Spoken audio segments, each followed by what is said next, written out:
ಸ್ನೇಹಿತರೆ, ಎಲ್ಲರಿಗೂ ನಮಸ್ಕಾರ. ಎಲ್ಲ ಹೇಗಿದ್ದೀರಾ? ಕೆಂಪೇಗೌಡರ ಬೆಂದಕಾಳೂರೆಂಬ ಬೆಂಗಳೂರಿನಲ್ಲಿ ಉಳಿದುಕೊಂಡಿರುವ ಕೆಲವೇ ಜಾತ್ರೆಗಳಲ್ಲಿ ಕಡಲೆಕಾಯಿ ಪರಿಚಯವೂ ಒಂದು. ಅಫ್ಕೋರ್ಸ್ ಇವತ್ತು ಈ ಬೆಂಗಳೂರಿನಲ್ಲಿ ಯಾವ ರಾಜನ ಕಾಳು ಬೇಯೋದಿಲ್ಲ.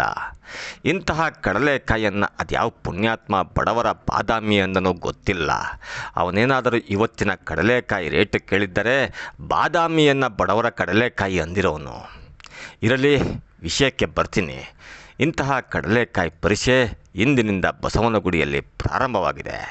ಹಸಿ ಕಡಲೆಕಾಯಿ, ಬೇಯಿಸಿದ ಕಡಲೆಕಾಯಿ, ಹುರಿದ ಕಡಲೆಕಾಯಿ, ಹುರಿದು ಸೀದು ನೊಂದ ಕಡಲೆಕಾಯಿ, ಎಲ್ಲ ರೀತಿಯ ಕಡಲೆಕಾಯಿ ಇನ್ನು 5 ದಿನಗಳ ಕಾಲ ಇಲ್ಲಿ ಸಿಗುತ್ತೆ. ಅಂದಹಾಗೆ ಬೇಯಿಸಿದ ಕಡಲೆಕಾಯಿ ಜಾಸ್ತಿ ತಿನ್ನಬೇಡಿ, ಅದು ವಾಯು ಮಾಲಿನ್ಯಕ್ಕೆ ಕಾರಣವಾಗುತ್ತೆ. ಈ ಪರಿಚಯನ ನೀವು ನೋಡಲೇಬೇಕು.